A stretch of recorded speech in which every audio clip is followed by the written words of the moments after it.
A speech therapist is a paramedical therapist who specializes in speech therapy. Speech therapy involves the treatment of communication disorders of both children and adults. Children and adults may have different communication disorders, which can be caused in different ways, such as language problems, voice problems, mouth problems, swallowing problems, hearing problems, and motor problems.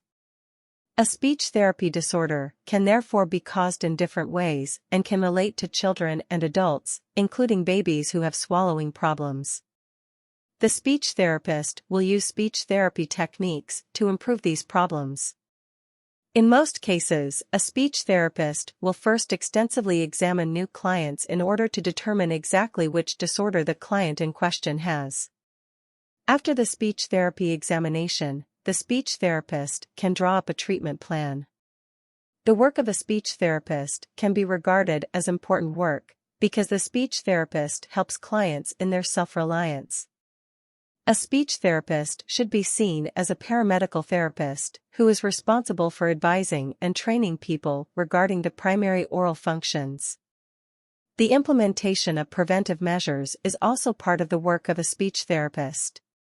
The term paramedical refers to the fact that a speech therapist may perform certain medical procedures independently, despite the fact that a speech therapist is not a doctor. It is not the case that a speech therapist only has to deal with people who have a certain disorder.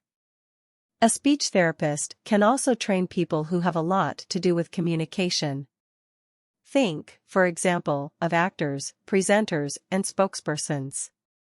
Well-known problems for which people come into contact with a speech therapist are, for example, slurping and stuttering.